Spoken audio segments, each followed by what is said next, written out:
couple of times a year, the children of our school take a day and they make it a retreat day. So it's different than the other days of the year. They have a theme, especially during Advent and Lent, and they go and they are able then to have different stations and places where they are able to learn a little bit more about that season or about taking time for God. So this past Friday we had our Advent retreat. The whole theme was making room for God, having room in our hearts and preparing our hearts for Him. And the day began with a beautiful celebration in the courtyard where the children brought baskets and gifts up to a creche. It was a blank or an empty creche, an empty crib. And it was there in that place that they brought baskets that were labeled with what is their gift going to be to the Christ child. So there's the picture of the creche with the baskets as well. You can see Mary kind of looming behind there and the beautiful sunlight pouring through. And it really moved me because it was wonderful to see each grade come forward and say, what is the gift that they're going to give to the Christ child this Advent and this Christmas? And some of the examples were faithfulness, goodness, kindness, joyfulness. So it's wonderful to see our young people celebrate the gift of Advent. There before the crib, which you can see how the crib is empty. There's just the purple fabric there because really we celebrate at Christmas Jesus is coming. I know a few people think that maybe I don't have it all together because when I put out a nativity scene, I don't put Jesus in the crib yet. You know, I'm just kind of particular about that. If you go over to the office, we have an angel and Mary in the little creche, and then the kings are kind of far off by the door. Each week we move them a little closer, so it kind of is sort of like a movement because it's kind of an action that's happening. It's dynamic, and the gift of faith is that it's kind of happening to us this particular Advent season. But that idea of bringing gifts, because we give gifts to everyone else at Christmas, but what are we going to give to the Lord? Now's the time to think about it. It's not Christmas Eve, but rather it's during this progressive season of Advent that each week we bring ourselves more closer to His beautiful presence. Our scriptures today give us the thought and the idea of really maybe what can we bring to God? What is God looking for from us? Our first reading from the prophet Baruch, who I spoke about last week, that he's very unique because he's included in our Bible as Catholics, but other Christian faiths, the book of Baruch is not included in there. And in this particular verse, in these verses today, we hear how Baruch says to the people, rise up, be strong, come from the east and the west, and return to your homeland, return to that place that is special. And see, Baruch was writing to people who were oppressed. They were in exile, and so they were being forced out of their home. But he wanted them to have the gift of hope, that things could be restored. He wanted to lift them up, not tear them down, so that they would be able to be reconciled with God, so that when the Messiah comes, they would recognize the Messiah. They wouldn't be in their own little world or on their own pity pot, but rather they would be saying, I'm ready to meet my God who is going to save me. So maybe a gift for us to give to God this Christmas is a return to Him with our presence. Maybe there's something in your home that you would like to do this Christmas, something spiritual. Maybe this is a time for a new tradition as a family, perhaps a prayer time that you don't normally do.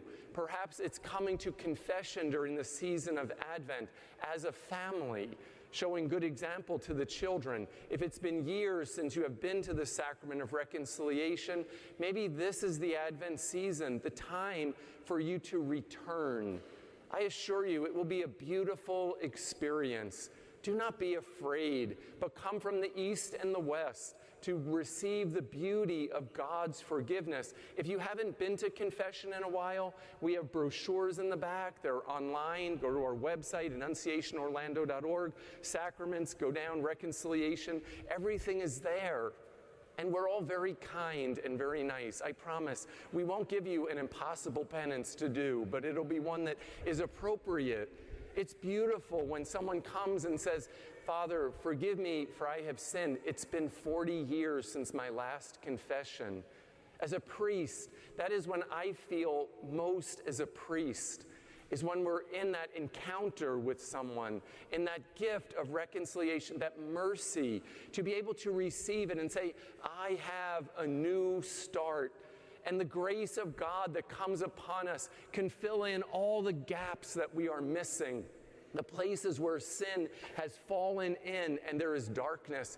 Rather, it's now a time to rejoice because Christ came into the world not to keep us in sinfulness, but to save us. He came into the world as a Messiah, and the people for hundreds of years were waiting for that Messiah. And then when he came, some of them got it, but a whole bunch of them don't. Well, now in the year 2018, do we get it or not? Do we receive the Lord to say, Lord, I'm going to make myself present to you in the sacrament of reconciliation this Advent so I can have maybe the best Christmas ever in God's eyes?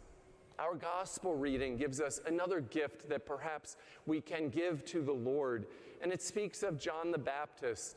First, in St. Luke's gospel, this is very unique to Luke, who we read from during this year, Cycle C.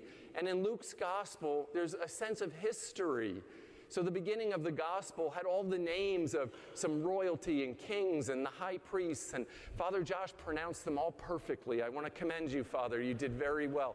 And places that were ancient and covered now because they no longer exist. But it places the coming of Christ into human history.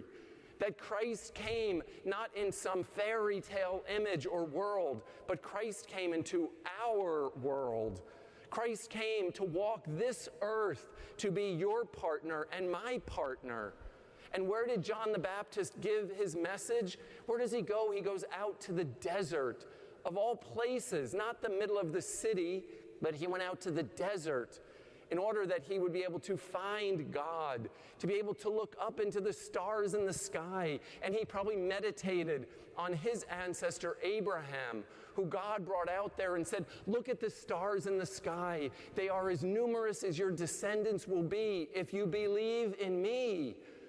And John did believe, and John spread the word, and he didn't stay in the desert, but he went to the palace, and he caused a ruckus, and he went into the streets, and everybody noticed John. But he was telling them, prepare your hearts, make room for God, that valleys will be raised and mountains will be made low. That sounds impossible, but guess what? It's not. With God, all things are possible. And when Christ came, the Messiah, it was that there would be a restoration to all the world. So what is the gift that we can glean from this particular reading? It is for us to find silence, perhaps, during this Advent season, to connect with God. Cardinal Robert Sarah, who is a cardinal in Rome, he has been involved in the liturgy. He wrote a book. It was called The Power of Silence. A little bit hard to get through, I will admit. The nuns gave it to me, actually. It's very, very good. It's called The Power of Silence. And one of the places in the book, he speaks about how Jesus was silent for 30 years.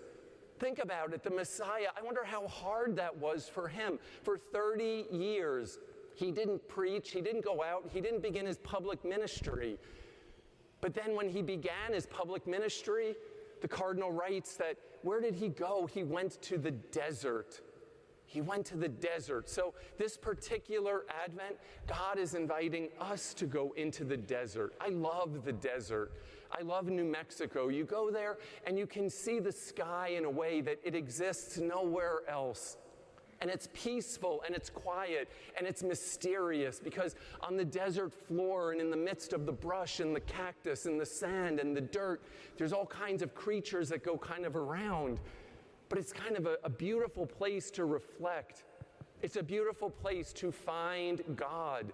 And I assure you, today, we need God. And if we can have him here in our hearts, and we find him where? In the silence. In some quiet time, We've provided all of our registered families with a book, a prayer book this Advent season. We sent it to all of you. I hope it's not just sitting on the counter and it hasn't been opened. It's called the Living Gospel. It's not called the Dead Gospel. It's called the Living Gospel because it's meant to be read. It's meant for us to take time during this preparation for Christmas to be with God, to read the reflection, to spend some quiet time. Do you ever drive in the car, turn off the radio, turn off the music, and just be? Do you ever have a place in your home where you can sit in quiet and silence? There's nothing wrong with it, and we avoid it. Many times we avoid it because we really don't want to know how we truly feel. We don't know what we think until we sit with ourselves and with our God. And when we do that, it's amazing what can happen. So I encourage you, a gift this Advent season, besides reconciliation, which I ask you to pray about, is to also consider just taking some quiet time. In the midst of this noise that exists in the world, do you ever have quiet? It's beautiful. It's a wonderful thing, and it will help clear our mind for what God wants us to do, for what God wants us to be, so that when Christmas comes, we have a baby in the creche who reaches out to each one of us to say, I love you. And then we can go to God and give him our gift. What will your gift be for the Lord this Christmas?